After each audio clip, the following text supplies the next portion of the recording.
Yes. It looked just like the PJ Masks headquarters. Um, but what you're doing is amazing, girl. That's what I'm gonna be doing to Mercy when he get over. Like,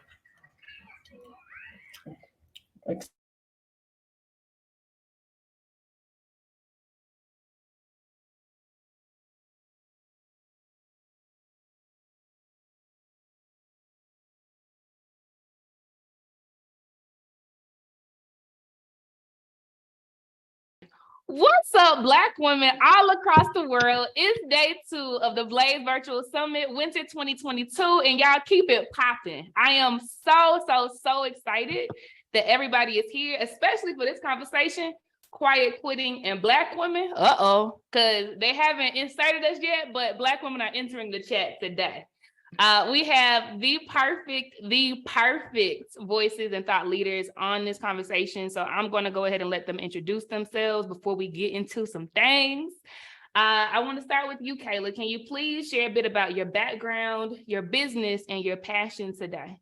Absolutely. What's up, everybody? My name is Kayla Life. I am the rebrand strategist, aka the main character cultivator, right here in Rebrand Land, home in the main character, where we teach you how to be the center of your story. My background really comes heavily from education. I held no job outside of education before starting my own design business. But with that being said, in that realm of education, I've worked as a teacher, a school counselor, the DEI lead, the researcher. I'm building a school currently as we speak. So I'm very familiar with what our topic is and what we're going to be doing and how we can just move our entire culture forward in this area. Ashe, and I always tell Kelly, it's like her last name is on point. Like every time she opens her mouth, it's just full of vibrancy. Kayla, I'm so happy that you're part of this discussion today. Rakita, on over to you, Mama. Tell us your story. Yeah, my name is Rakita Franklin. I am the founder and CEO of Sonnet Consulting, where I help diverse leaders with communication and active listening skills for genuine collaboration with their staff to really just build better teams. So my background really comes from a lot of everything. I have a bachelor's degree in vocal music and philosophy. And once I graduated and realized that I had a degree that was worth a whole bunch of nothing, I flailed a little bit. I did customer service and hospitality and realized that I don't want to talk to people every day. I really value connections with folks, but I can't do it at this level and this well on a daily basis. So I went back to my alma mater, Lincoln University of Missouri, and started working at Trio. And that was my introduction to higher education, was like coming back home, coming back to work for a program I had worked for before, well, that I was a participant in, and really helping people like myself. And that's where I started in higher education. And to be honest, with the pandemic, I was happy that everyone was working virtually, but your girl has had a flexible schedule all of her life. So when I took my flexible schedule away, I was like, okay, this is the time. Like, no one's going to give me what I need but me. So my background in adult education and training really leads me to do anything that I want to do as long as I do it with adults. So my passion today is to empower adults to continue to be lifelong learners. That's so dope. Full circle moments, and then you still said, I'm betting on me. That's what's up, Rakita. And do you sing? I sing at home. The goal is to start singing again, but it's one of those things that if you don't use it, you really do lose it. So I'm interested in finding me a trainer here soon and starting to sing again. Super dope. I sing. I love it. I mean, it's been a minute, so maybe I need to start saying what you're saying, but I love that. Like, if you do start singing again, keep me posted, sis, because I want to be there virtually or in person with all the snaps, okay? I got you. Thank you. Super dope. And then last but definitely not least, we have a beautiful spirit by the name of Tamara in this conversation today. Tamara, please tell everyone a little bit about your background, your business, and your passion. Hello. My name is Tamara Lincoln. I'm the CEO and founder of Lincoln Stone Paper. So Lincoln Stone Paper is waterproof, water-free, tree-free, and biodegradable products. We focus on protecting and saving the earth one stone at a time. My passion actually stemmed from my children themselves. They kept destroying my books, and I'm like, wait a minute, We're not about to keep doing that. So I ended up creating this indestructible notebook and also indestructible books for my children. My background is also education and nonprofit organization help, and also coaching. I'm a cheer coach. So that all actually collaborates together and just one big punch to the world to just make it better. So thank you. I'm glad to be I here. love that. I love that. I'm happy you're here, sis. Indestructible books. I would have never even considered that before.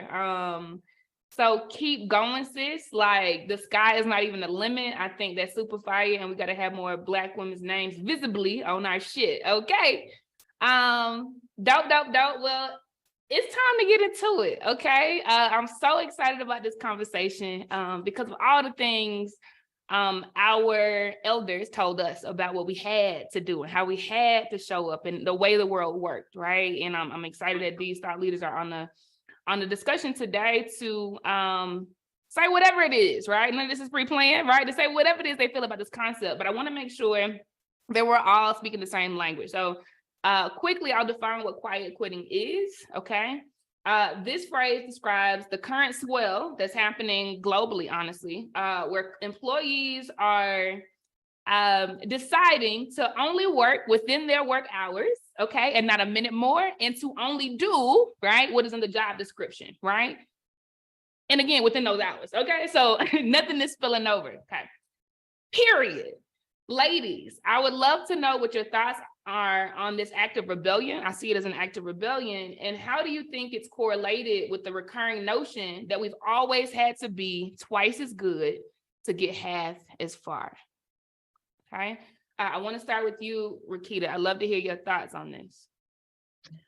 Yeah, so quiet quitting, or as some people call it, acting your wage, as the old folks will call it, being a job description employee. I love this, and the fact that it is seen as an act of rebellion is astonishing, if you ask me. I've always been a job description employee, and the times that I decided not to do that and I decided to go above and beyond, I was never compensated.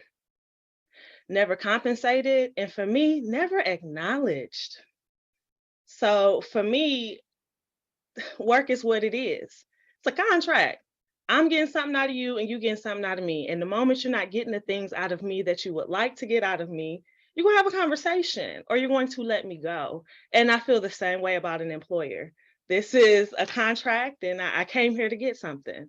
And with my last position, I really obtained the job to be better in my business. It was all of the things that I wanted to do, but I wanted to do it in a low stakes, low risk, low money way. So I got a job. And once that job no longer served me, I had to go. But I think quiet quitting is a wonderful way to do your job and do all of the things that you are supposed to do, but also get some other things done within this time, because we really are meant to follow our passions and to be with our families and to really have more ownership over our time. I think to not quietly quit is really an act of letting folks cross your boundaries. I support it. Man, that's so good. Even for me right now, because literally I did not stop quiet quitting until I quit the job. Like, I did not start quiet quitting until I quit the job. I was furious over being 10 times colder than the folk who were multiple levels above me, right? They were calling me to speak to the person who reported to the C-suite in a 200,000 person organization, right? And I'm having to ask them stupid questions like, so what is this going to translate in as far as comp? What is it translating into? And they looking dumbfounded, right? I love that you've always had the audacity of the mediocre white man to say, look, okay, y'all want me to do this right here? I'm gonna get it done and I'm out. I think that's so fire, man. And I admire you. I admire that you have had the ability to showcase that in front of whoever's been looking up to you, because I did it a different way and I led people a certain way, and now I'm trying to course correct and say, nah, girl, don't kill yourself. It ain't that deep. Super dope. Does anyone else want to add to that? Yeah, definitely. I think on the very opposite side, I have always been an above and beyond type of person for the simple fact that my background's in education. So, and my mindset, if I don't go above and beyond for my kids, no one's going to do so. And in that standpoint, I was working on the benefit of my school community and my children and my families, and I could really give a damn about anybody else that was involved in the process. But, you know, if you are an educator in a field of just service work, right, and you're working as a service, there's a lot of times where you are giving 200%. And if you ever, you know, if anyone's ever seen me in the school setting or seen me with my kids, they would always say, life is on 200. Life is on 200, because that's my normal everyday energy.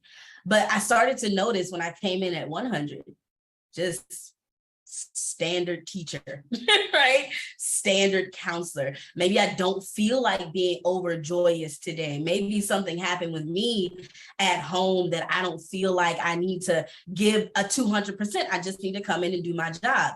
Now everyone's looking at me like, what's wrong with you?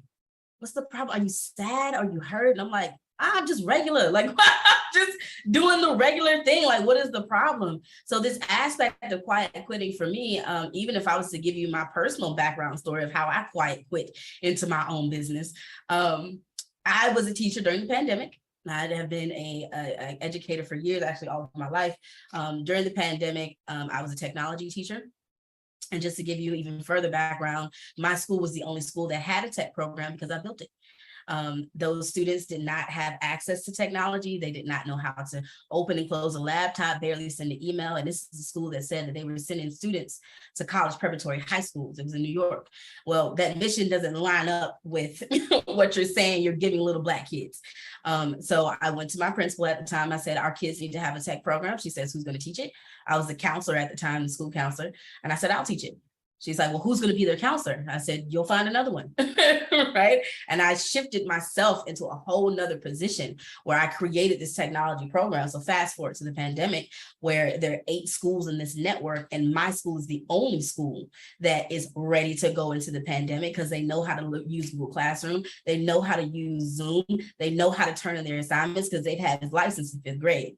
Now we're sitting here and the CEO calls my phone. I'll never forget this. She calls my phone and she says, hey, I heard that your school's doing a great job, you know, and all of the leaders attribute that to you and like how you worked with the kids and their tech. And we're super, super happy about that. Listen, I'm going to have to pull you from working in your classrooms, teaching 7th grade at the time. She says, I'm going to have to pull you from the classroom and I need you to move up.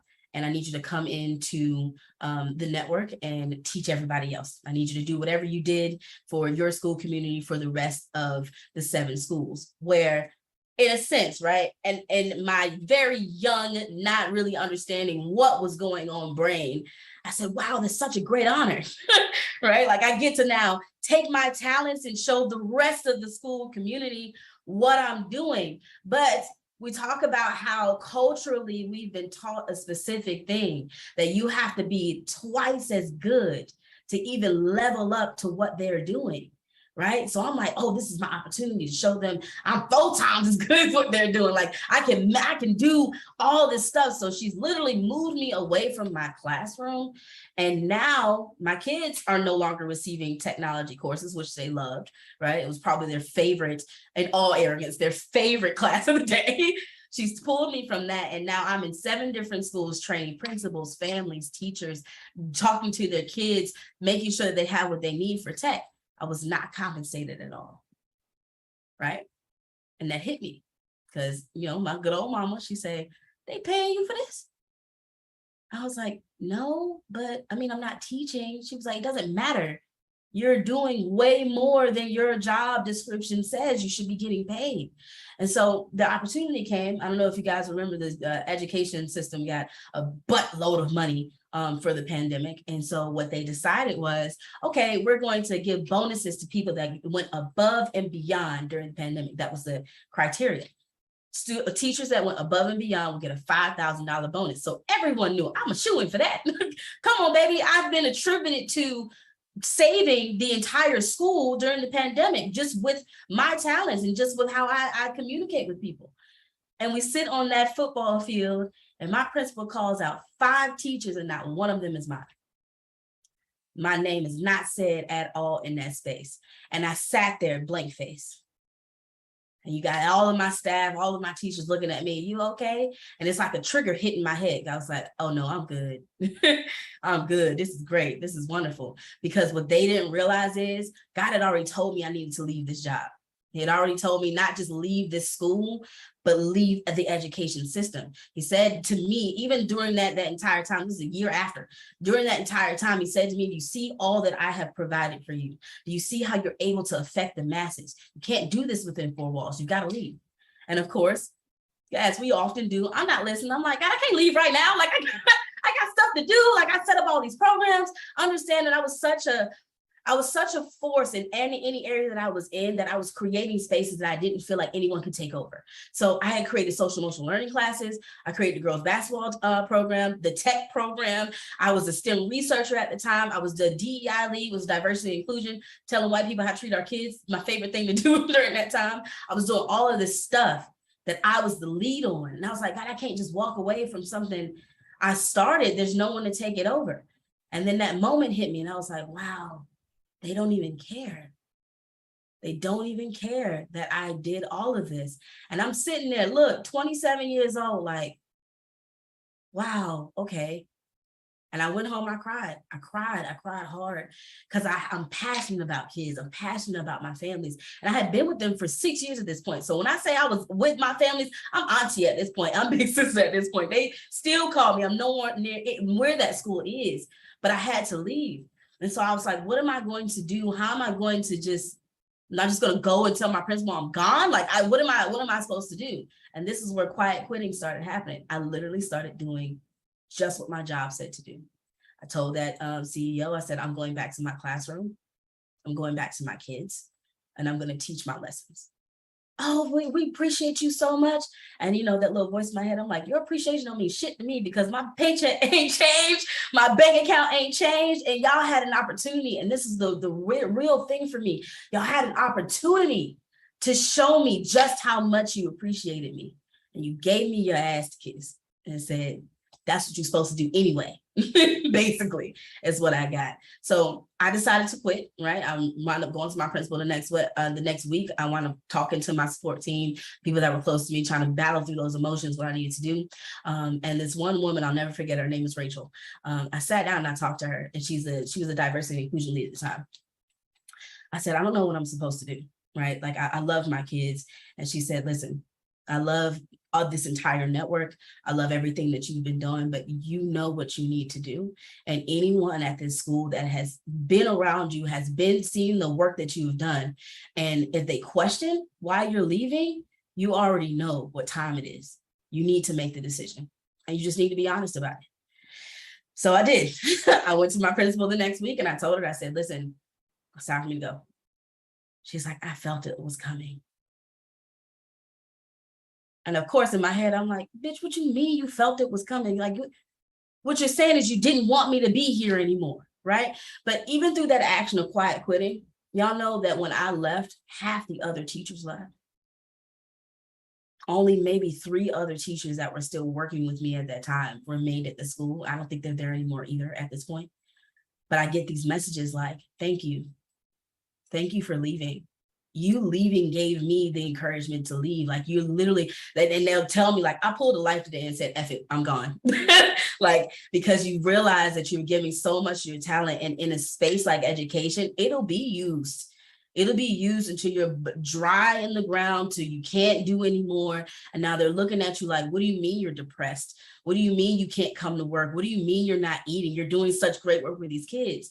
But I'm still a human and I still have other things outside of this job, which I needed in that mindset to recognize this is a job. This is not my life. That sometimes when you become a teacher, when you're working in that kind of area, you forget that this school building is an institution. It's a place for me to get money. This is a place for me to sustain my life. Even though my passion is working with younger humans and making this thing happen, I still have to sustain myself. So I left, and I would say it was the best decision I ever made for my life, because now the same thing that God told me, I'm bigger than these four walls.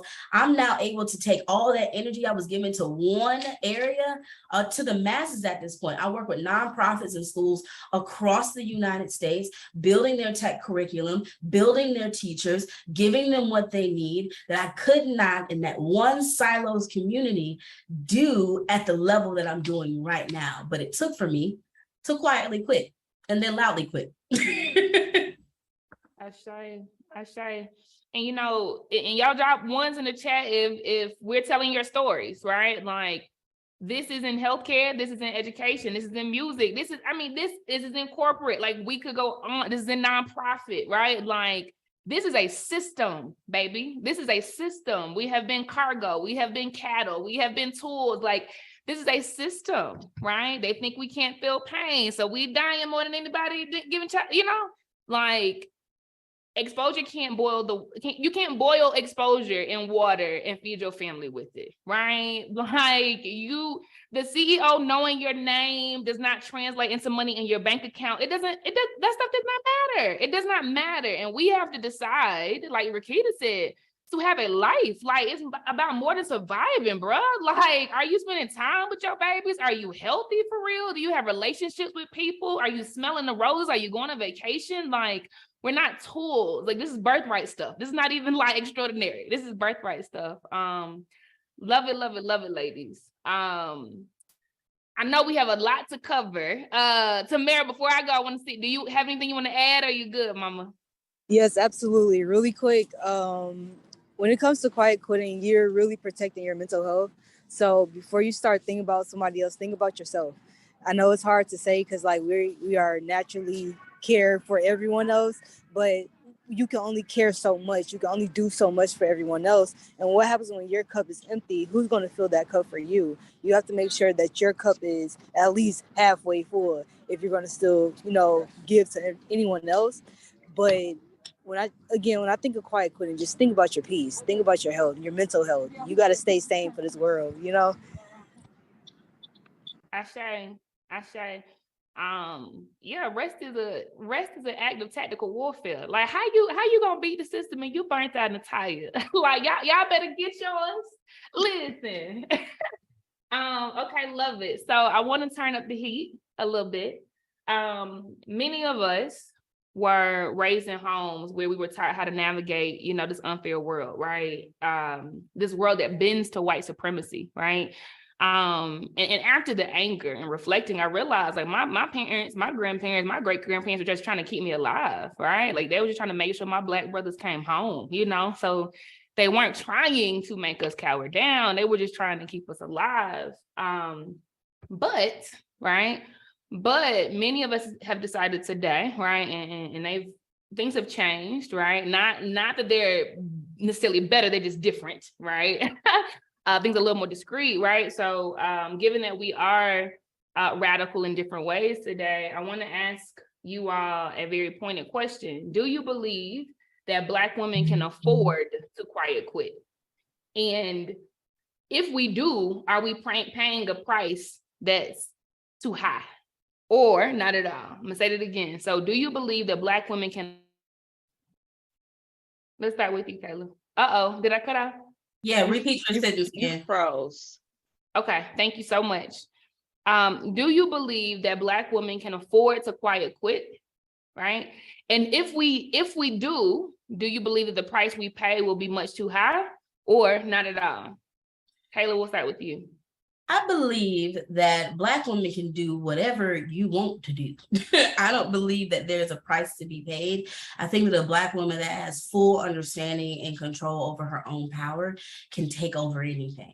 Right. So this aspect of quiet quitting, naturally, when we go into any space, we take up the space, right? And someone is trying to dumb us down and make sure that we are not as big, not as powerful, not as strong or as intelligent as we are presenting ourselves to be. But if you are a Black woman that understands her power, understands what she comes to the table with, understands that she can rock this entire thing and walk away and the ship will fall.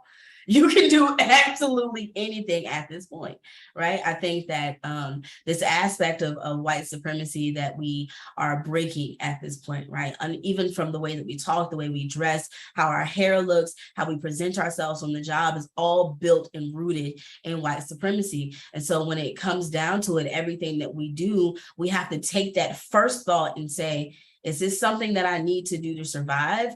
Or is this something that someone is placing on me to hold me back? Right? I'll even take the aspect of just myself. I am very much so tatted up. I have tattoos all over my body. I'm usually coming with very, very bright or extravagant colored hair. Y'all see me at a toned down state today, but it's either big red, big blues, big oranges, big pinks, because that's how I express myself. But I can also remember a time where, you know, the older generation didn't necessarily understand that, didn't understand how you could stand in front of children and look this way. And my real pushback was, I look like the people they see on TV. I look like they friends. I look like the people they aspire to be, and I connect with your kids. So there's no reason why my appearance, if it is not, you know, it's professional to white supremacy standards, is what I like to tell my kids, right? And it's like what I message out to people. So when you're doing this aspect of quiet quitting and you're thinking about, can I even do this? You have to look at what you're really talented in. There's something that I teach my clients called transferable skills. Everything that you're doing at your job right now is not so that you can build that organization up. You got to move your mindset from that. Everything you're doing in your 9 to 5 right now is a skill that you are building. Think of it like a video game. Right? The more that you work at something, the more skill points you get. The more skill points you get, the more you advance the skill, right? Now, you're not working this one job because you're going to stay here for the rest of your life, or at least you shouldn't. You should be working in to say, oh, I just learned something new and I'm good at this. What can I do with this now? Where can I take this skill now? How much farther can I advance it? And understanding it might not be at the space that you're in right now. I don't shame anyone that works a 9 to 5 or works in a corporate position or wants to do that with their life, because some people, that is what it's built for. It's for you to thrive, but also understanding that unless you are in a position where you can make your own decisions, you're always going to be at the whim of whoever's organization that is. So can you quiet quit? Can you, say, I'm going to take my talents back and do what's best for me? Absolutely. Will it be detrimental to you? It depends on what your mindset is. If you're in a space that says, okay, if these people cannot just take me doing what my job description is, and I've got to work harder for no pay, then you already know what time it is. You got to get up out of there. You've got to go right now, quick, fast, in a hurry. But if you are in an organization that caters to you as a human being, as a Black woman, and understands it's not performative, right? Because they all gonna cater in a performance standpoint, but always looking at how I can improve this Black woman sitting next to me, then of course, let your talent shine. Go ahead and give them a little bit more if you are safe there. But you really have to understand what your safety looks like, both physically, mentally, and in your career field. That's good. And I think that's a good insertion to this conversation, right? Like we can't talk about Black women quiet quitting and not talking about respectability politics, right? And not talk about Black exceptionalism that kills us, right? Because at the end of the day, even if it's not professional, it's just white culture. Even if you decide to try to scrub off the culture, right? And reflect theirs, right? Because they said that British suits are better, right? Because they said that slick hair is better, because they said that these movies are better than Boys in the Hood, right? That does not mean that you are more respected, that you're less Black, that you're less marginalized. So I love that. Like, that is exactly why I'm like, when people, I don't care if it's a $250,000 deal, well, I'm coming into a fintech company to shake some shit up, right? I come looking like I look. White boys in Silicon Valley do, right? Like, I don't gotta prove nothing to nobody. I come with my Southern twang. I know how to talk very, very, very smooth and even, right? But I don't change that anymore, right? Because I'm dope, I'm cold. It's your loss if I don't feel safe up in here because I'm out, right? I think that's so important to insert in this, because we got to stop performing too, right? If we really gonna take up the space that is important. Anyone else have anything to add on this question around, can Black women afford to quiet quit? Yeah. Did you have something to add, Tamara? Okay, I think Is there a price to be paid for Black women to quiet quit? I think so. We don't all have the same desires. I know that due to Black exceptionalism, I thought that my goal was to be the HBIC. And once I started supervising like 40 something people who did 3 to 4 different roles, and I seen how that felt, that's not a lifestyle that I wanted. But for some of us, that's a lifestyle that we want. And not only that, we need some folks at the top making decisions at other institutions, other companies, other areas in life that affect other people of color. So we do need more folks at the top if that is your motivation. I wouldn't do it because of Black exceptionalism alone, or just being taught that you needed to be twice as better. We don't need to go up. I think I heard someone say, we don't need to go up. We can just vector out. So if your goal is to vector out, absolutely quietly quit. If your goal is to go up that corporate ladder, I would suggest setting some boundaries around when you do decide to do a little extra. Because quiet quitting is doing your job. And it is okay to be great within the parameters of your job.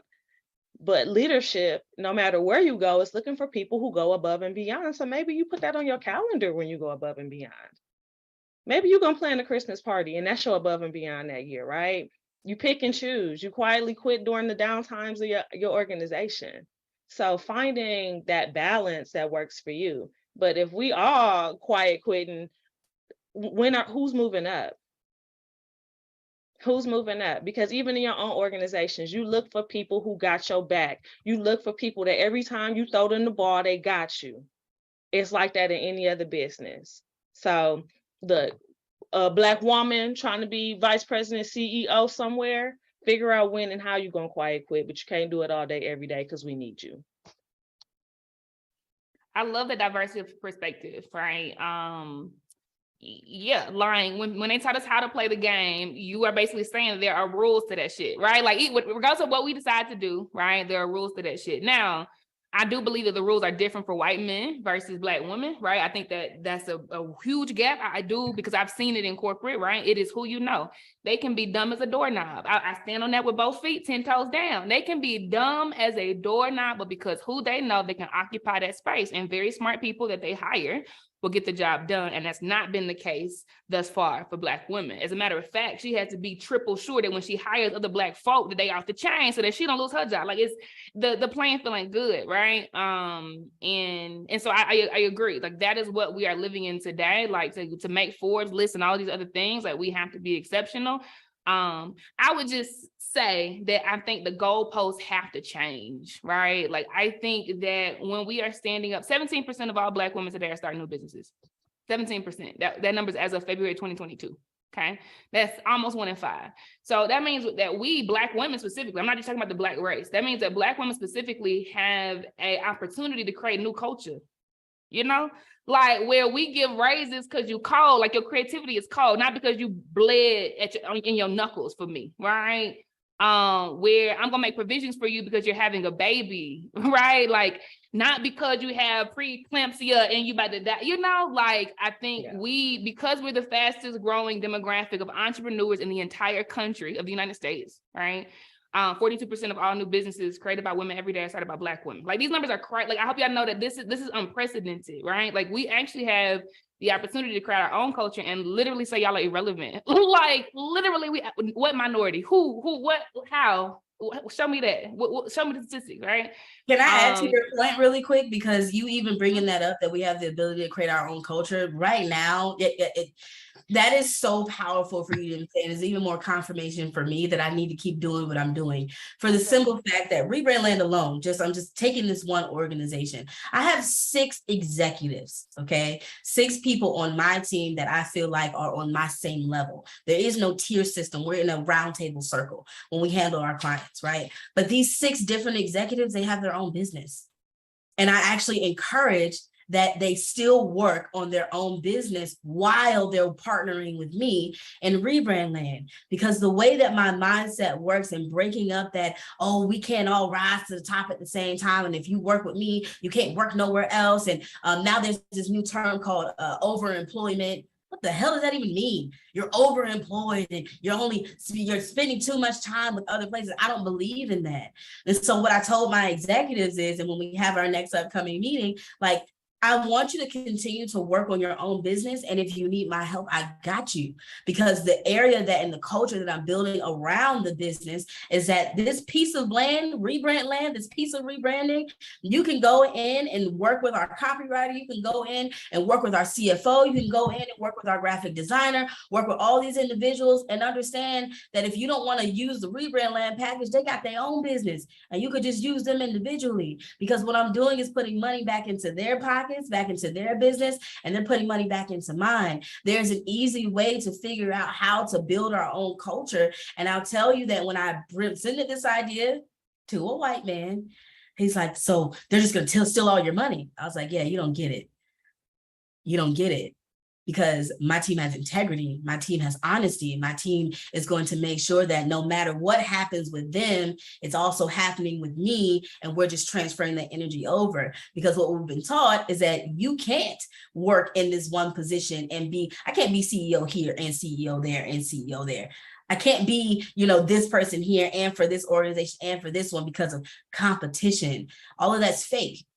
All of it's fake, because at the end of the day, whoever chooses rebrand land, they found themselves here. If they choose somebody else, they found themselves there. And it does not take it out of my pocket because they were never meant to be a client of mine in the first place. Do you get what I'm saying? So I love the fact that you even brought up that aspect of we have the ability right now to change our culture, to do something completely different. I sat down in a team meeting just last night and said the same thing with the school that I'm building. I said, every aspect of what you thought a school was, throw it away because we're not doing that here. And so now with us having a clean slate, just a blank canvas, we're going to take all of our skills and all of our knowledge and put it here and build a brand new school, build something completely different. So I love that. Thank you for even bringing that up and giving me that confirmation that I'm on the right track. I say, sis. I say. The goalposts have to move. Like, we can't perpetuate white supremacy. That's wild if we do. Dope. I kind of want to interject really quick because, like, I want people to understand that it's all about perspective. So if you feel like, okay, I'm going to lose something if I quiet quit, then that's just what's going to happen in your mind. But if you feel like you're going to gain something by quiet quitting, then you're going to gain a lot. But when you do these 9 to 5s, understand that you're going to be in a cage. You might find people that can help, but automatically you're going to be in a cage. Compared to entrepreneurship, you're going to meet a lot of people that want to help you, but they have to see you and understand that you need help. So once you quiet quit, a lot of people are going to acknowledge you and see you for the brand that you created compared to you working for someone else. They're just going to see you a part of their brand, like someone else's brand, not yours. Shay, and I take that to mean, I think that's good, right? Like, what do you want to do in exchange? Like, our auntie Maxine said, reclaiming my time. Like, yeah, like, what are you going to do with that energy you get back, with that time you get back, with that clarity you get back, with that, and I think we're seeing a migration. I haven't seen numbers on Black women yet, but there was the great resignation during the pandemic, right, where a lot of people quit when entrepreneurship. That is reversing. Again, I haven't seen the numbers on Black women specifically, but I can see it anecdotally that Black women too, right, are going back because they need that extra capital, right, to fund their businesses, et cetera. And so I think that's really good to keep in mind, right? Like, when we go back, if you still believe in this brand, if you still believe in this vision, if this is just a means to an end, don't work yourself to the bone and then your business flop. Like, keep it, like, remember what you're doing it for, right? Because energy is currency too, right? It's, I would say, a higher form of currency than green. Love that. Thank you, Tamara. So I already mentioned, right, that 17% of Black women are starting or running new businesses. So these are not mature businesses. These are not in the growth stage. These are like brand new. And so for those who are in the audience listening, right, who are at that beginning stage, right, can you ladies please share some of the things that you've gained, right, in entrepreneurship for yourselves outside of the 9 to 5? Let's kick it back to you, Tamara. What have you gained in entrepreneurship outside of the 9 to 5? I've gained patience, ironically. a lot of knowledge. And another thing that I've gained was just experience. You're not going to get the same experience working a 9 to 5 compared to doing entrepreneurship. Once you jump into the entrepreneurship, you're going to meet a lot of people. You're going to get invited to a lot of events, and you just have to break out that shell and just be like, you know what, just go for it. And that's what I did. I just go for it. I just run, because once you do, like when you're doing a 9 to 5, you can't run as fast as you want to. Compared to entrepreneurship, you can time yourself. Okay, I'm going to get this done at this time. I'm going to get this done at that time. But it's all at your own pace. It's the best experience ever, honestly. Ashe, love that. Kayla, what would you add? Peace of mind. I gained the ability to live so far outside the box and let everything that I am talented in shine and be profitable in it. Like I realized, I say often that I realized very quickly into entrepreneurship that my passion wasn't my calling. I'm passionate about kids, but I'm not called to be there. My calling is to create spaces. And so now in entrepreneurship, I'm doing just that. I'm creating spaces. I'm working with visionaries and legacy builders that, you know, needed someone similar to me that needed just someone to say, hey, write that down. This is what the pathway is. This is what the strategy is. This is how you can get it. You know what? I know someone that knows someone that can get you to where you need. Like, here's your connection. Here's your network. I gained community. There's a community that I didn't even know that was out there, you know, and I speak about this often, especially if those that are in the crowd that are transitioning teachers. Listen, if you are transitioning out of education, the first thing you need to do is find a community. Find people that are doing similar to the same things as you, because you're going to feel very lonely. It's very different from going into a school building every day, seeing the same teachers, same kids, same families. You know exactly what's going on there. Now you're in the big open world and you're like, so what am I supposed to do? Find a group. Find a group of individuals that you can merge with, right? And you might not even stick with that group because that's what growth feels like, right? That might be the group that you're in for that time period. At this point, I've been full-time entrepreneurship for going on 3 years. And at this point, I've been in so many different groups, so many different communities, met so many dope, amazing people that are super, super talented and doing things I have never even heard of before, because my present community or my past community did not expose me to those type of things. So now I feel like I'm going through what I took my kids through, exposing them. So now I'm getting all this exposure to all these different talents, things I didn't know existed, people that are building indestructible books. Like, what is that? Like, how is that even a thing? And I think that it's amazing, but I also gained a lot of clarity on what my real goal here on this planet is, like what God has me here to do and what he has me here to be. What I thought in the past was, and oftentimes, you know, a lot of us going into that 9 to 5 world may think this as well. This is what we've been taught. I got to do something that's going to make me money and get a 401k and do this to keep my family afloat. When that's not the goal. The goal is to really, truly build generational wealth with my talents and my skills. And that generational wealth doesn't mean that it lasts for this generation or my kids or their kids. This is for my grandbabies' babies. Like, I'm doing this to make sure that when my grandbabies, babies, cousins come up, they can do whatever and have whatever pathway they want and not have to fall into this mindset that I've got to go into a 9 to 5 to survive, that I've got to do this to make some money. But they great grandmother, Kayla Life, set this up so that they can live just amongst the rest of them and having a choice on what they want to do.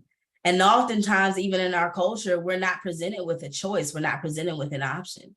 Even when it's coming to, you know, going into higher education, going to college, doing this. I know many of us, you know, similar to my own story, college wasn't an option. It's what you did. Like, you went to school, you graduated, you went to college, you got a job, and that was it. There was no other pathway for you. When that's not necessarily the truth. I can only think about if someone catered to my entrepreneurial spirit that I've had since I was a child. you know, that they called what they call me, a Jamaican hustler is what they call me. Y'all, I'm not Jamaican at all. There's just stereotypes. Like, you see where that comes from. Even our own people place that stereotype on us. Why? Because I was realizing at a very young age that I could not, there were so many things that I wanted to put my hands on. There were so many things that I was good at and talented at, that someone was telling me, you can't do all of that right now. You've got to do one thing. And now here I am in my 30s doing everything I'm talented in. I'm an author. I love tech. I'm diving deep into that. I love design. I'm diving deep into that. I love coaching. I do that. I do all of that. And I'm not burnt out. I'm not stressed out. I do have moments where I'm like, oh, I got to take a break. It's exhausting, right? But that is time that I've given myself, and no one's telling me you can only take a break during fall break. You can only take a break during winter break. Oh, you've got this PTO. Make sure you don't use it on a day that is a blackout day for us because we've got testing. I can do that whenever I feel like it. And so now complete peace of mind. I know I'm doing everything that I've been called to do. And every time that I have, I'm letting it shine because it's important to me. Ashe, that's good. And Rakita, what about you? What have you gained in entrepreneurship outside of the 9-to-5? The things I gained are things that I had glimpses of in my 9-to-5, especially with my flexible schedules, but I didn't realize that I didn't like fully have it into entrepreneurship. I gained ownership over my time. Like, I have the pleasure and privilege of being present in my life, whatever that means for the day, the moment, or whatever, and being present with my family. I have ownership over my creativity. Like, there are no no's, okay? If I green light it, I green light it. So that feels really good because I've started a co-working community. Like you said, Kayla, you need a community of folks when you transition out of that 9-to-5. So just even having the creativity to create Kinfolk Collective for business owners of color. And I always feel like I'm getting paid what I'm worth. Even if I decide to go off of the price sheet, there's a reason why I went lower for this organization or this group or these people. Like, so I never feel like, I feel like at work, I always was like, I'm not getting paid for this shit. That's not my ministry and that's not my lane. That was always at work. You know what I mean? And that's not it now. Like, I left my full-time job in May this year and I haven't missed a paycheck. You know what I mean? I always feel like I'm getting paid what I'm worth. And no matter what no matter what the price is, everyone's always going to get a quality product from me because my best is different every day. And because I have ownership over my time, I can schedule and get things done in a way that feels good for me and feels good for my strengths. And that is never anything that I had in a 9-to-5. Even when I thought I had a flexible schedule, it wasn't nothing on it. It ain't had nothing on this. I love that. And I love the way you ladies smile when you talk about, you know, what you have, holding with both hands, right? In entrepreneurship. Yeah, I see myself in all of your stories, and I say, you know, what it was for me or what it is for me is freedom, you know, like true freedom. Like, my mental health has never been better, and I've struggled with mental health, you know, my ability to be present, like Rakita is saying, you know, my ability to build things that last beyond me, like Kayla is saying, you know what I'm saying? Like, yeah, it's beautiful. My mom was murdered when she was 21. I was 1, right? And my granddaddy, he was hard working, smart like my mama, you know what I'm saying? And my mama like him, but he killed himself. He literally worked himself to death. And I literally saw myself in this. I thought about when the heart attack was going to come because I'm working so many hours. I thought about, you know, when I was going to have a mental episode that I couldn't come back from because I kept pushing myself past my limits, right? And like, to now feel free, you know, to now take a month off, calendar closed, go to an exotic country I've never been in before, and just, I know I can, you know, to know that I can take mini retirements every 3 years and take a year or 2 or 3 off, you know, like, it is just, It is beautiful. So ashe to what y'all are saying. And Tamara, I love that you started this off with the community aspect, because so many people still today, right? Like still feel isolated and alone in entrepreneurship. And y'all, we got to stop fronting. We got to stop faking until we make it. Like we got to lead with vulnerability. You know, another safe spaces are out there. Like ask for what you need. Say, I don't know what the hell going on. You know, say I'm staying up at night because I don't know where the dollars gonna come from, right? So that people can hug on you and love on you, man. So good, ladies. And man, I'm sad that this is wrapping. This feels like some warm chocolate cake with ice cream on the side. Y'all are so dope. So the theme of the summit, right, is no longer my burden, right?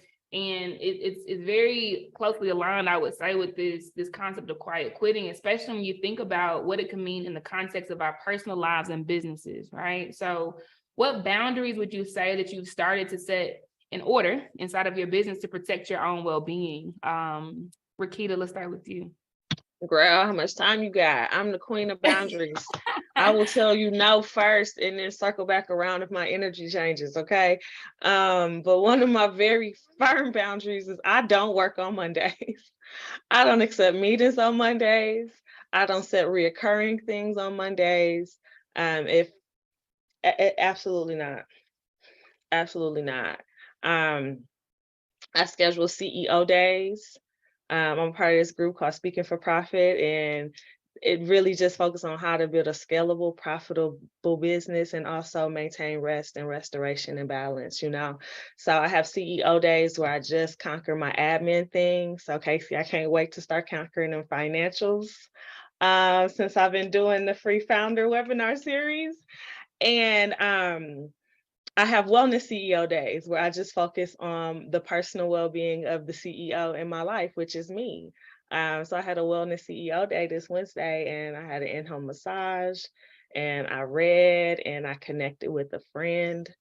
So that feels good. And I don't work on Saturdays unless it's an event or something. Like I absolutely do not work on Saturdays. And because I have the co-working group, I have designated times throughout the month that are on a calendar where I work. Folks can pull up and join me, but if no one shows up, I still got them 4 hours to just knock my stuff out. And being social with friends, like sometimes, depending on who it is, I'm like, my firm boundary is I'm bringing my laptop. Like I can create this Canva presentation while we talk. Like I got to be able, it got to be a twofer type of situation. I love you, sis, but I got to be able to put this flyer together while you give me the tea. You feel me? Like give me the tea and then let me work on my project. So those are some of the boundaries that I've put in so that folks know, like, if we had a family picnic, we picnicking all day, my iPad is coming. I gotta look at some analytics real quick because I could do these at the same time. Like we've been told they have to be mutually exclusive, and I'm not trying to be like in my stuff like you see on the movies, just but I can have a sangria and work on this presentation and have a conversation with you. So having really firm boundaries around when I'm working and when I'm not working and how work looks for me is, I'm not bending on it. Love that. You so dope, sis. You so dope. Love that. Tamara, what about you? What boundaries have you set in your business? Let me tell you something. When I first started my entrepreneurship journey, I could not balance the being the Tamara for everyone else and being the CEO for my business. So one thing for certain that I set that boundary on is my business has to come first, because I have a goal, I have a vision, I have a mission for my, not only my brand, but this is perpetual. I have to give something to my kids. So I used to always beat myself up because they're like, hey, we're going to turn up, we're going to the party tonight. And I'm like, no, I need to work my business. So that boundary was like, yo, I can't hang with my friends and my family like the way I used to, and just being always there for them, because I'm like, I have to be there for my business now. So it's just like, you can not have a boundary. But I'm gonna tell you one thing, days be slipping. You see, this month alone is already gone. So when you decide to just be like, okay, you want to be that person for someone else and just be there for them and listen. And another thing, the boundaries when the phone calls. If it's not about the business or perpetuating the business, making sure it goes through, because I know a lot of people want to vent to you. I don't know about y'all, but I got a vent to me on my forehead. You got to put a stop to that. Any gossiping, any venting, you have to just be like, no, boundary mode, because that is tiring. That is time consuming. You know, those conversations be lasting for like 45 minutes to an hour to like 2 hours, you know what I'm saying? Just because they want to talk about their life. And it's like, it's not like you don't care for them or care about their life, but them 2 hours would have meant a lot to your business compared to you having a conversation with whoever, you know? So you have to be like, yo, this business has to come first. No offense to you. If it is important, talk to me on the weekend. But don't schedule your times to yourself and for your business. And also like self-care as well. You really got to place a boundary for that. If you don't take care of yourself, it's going to show in your business. It's going to show it. You looking chaotic and crazy, that business is going to look chaotic and crazy. So when you, again, you really need to focus on that boundary, and it's okay to say no. Hey, can you do this for me? No, I can't. I actually can't do it because I'm doing something else right now, especially if you already have that schedule planned for yourself. It's okay to say no. They'll be okay. They'll ask someone else. It's okay. It's funny. When I went to entrepreneurship, the number of calls I got in the middle of the day, especially from a family, like, you don't got no job, girl, let me tell you. I'm like, love that. And then Kayla, what about you? What boundaries have you set in your business? I think that even the theme of the conference being no longer my burden, the thing that keeps ringing for me is that I'm no longer the burden of other people's perception. So whatever you've perceived me to be before I stepped into this entrepreneurship journey, or even beforehand, I'm not that. I am exactly who I am, and as Kayla J. Life, the main character of this story. And with me being the main character of my story, my boundaries look like me setting heavy boundaries with myself first, right? Like, I am an overworker. I am someone that will like go very, very hard, especially if you have a vision for the way your business is supposed to go. You find yourself not even breaking away from the vision sometimes.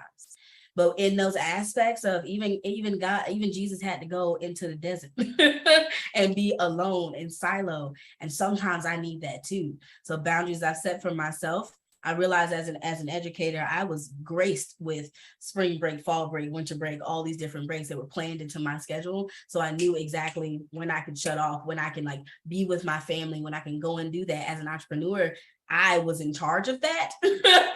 So naturally I set none because I was going very hard into my vision and my business and what I was doing. And as my good friend Jasmine said, she said, "You normalized your burnout, and that's not okay." And I was like, damn, you in my business? You right.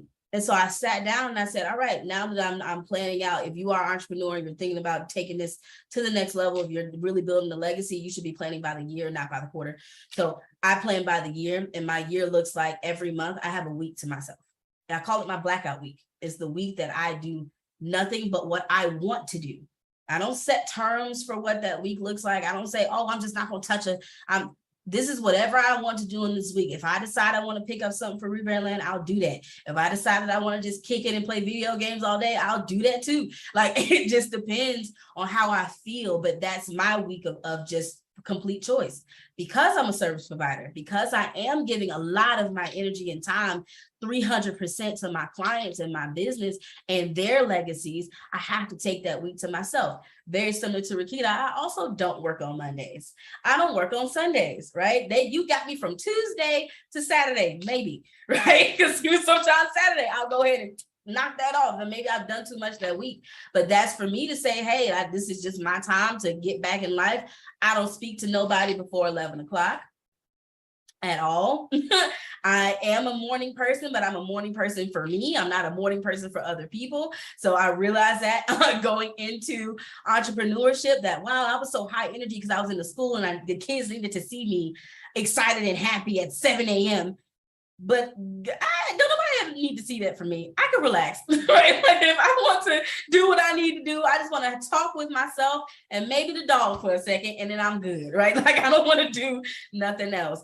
Another boundary that I set is making sure, and this is probably something that a lot of other people have experienced, as even though we sit at a round table, I'm still the leader of the ship, right? I don't let nobody play with my team, period.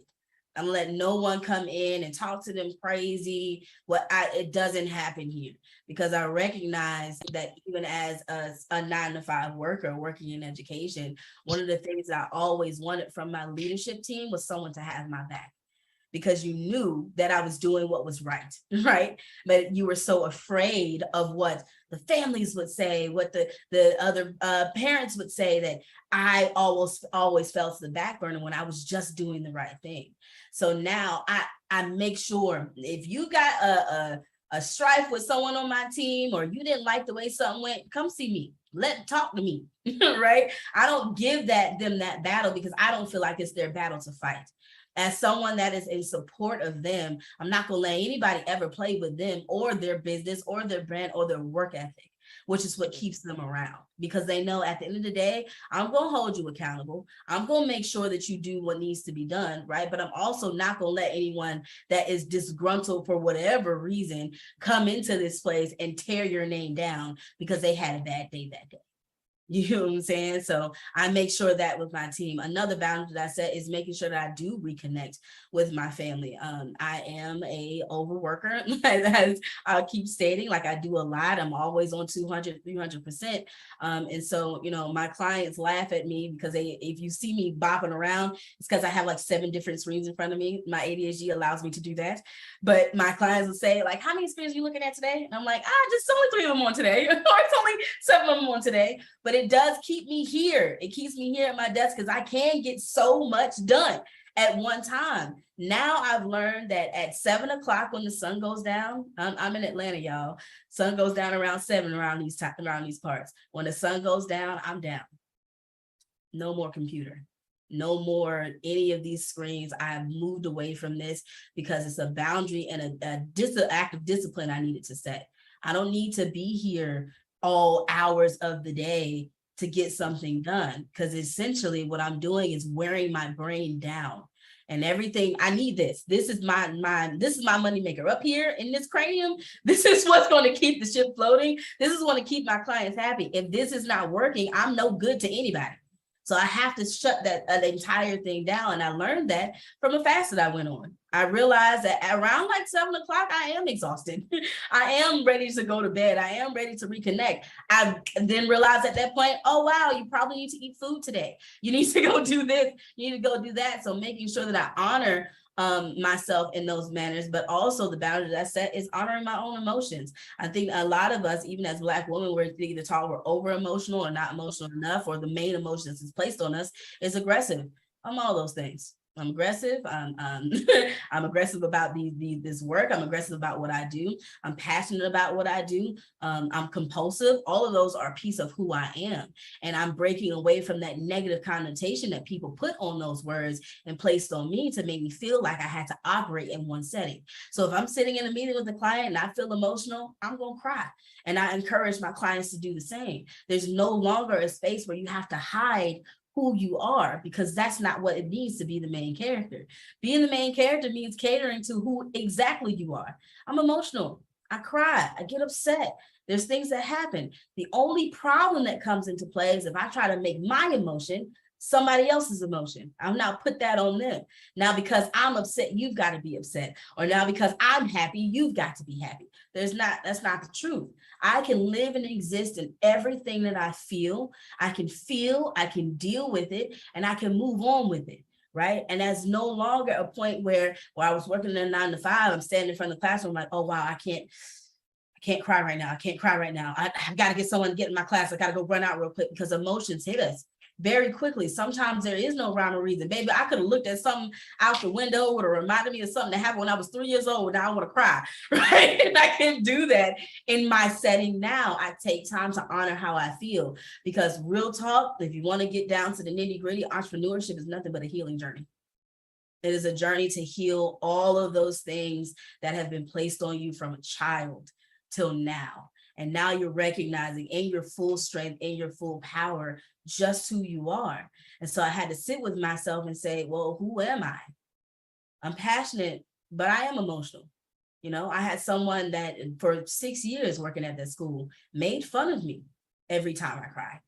And of course, it had me like, dang, I can't be emotional until that last point, that quiet quitting, when that happened. She said it to me one more time. I said, I'm going to cry because I feel like crying.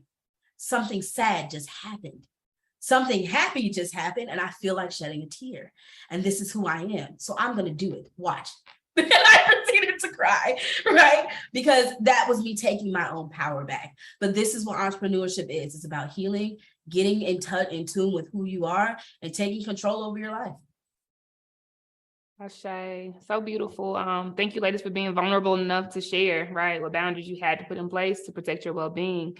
So we have to mosey on out of here. The time has wound down. I appreciate each of you for sharing your individual perspectives, your journeys, right, the things you're still working on. And in closing, I would ask that each of you share 3 words, just 3 words that you would like to leave with entrepreneurs who are listening, who are trying to establish boundaries for their own well-being, right? What 3 words would you leave for entrepreneurs who are trying to establish boundaries for their own well-being? Rakita.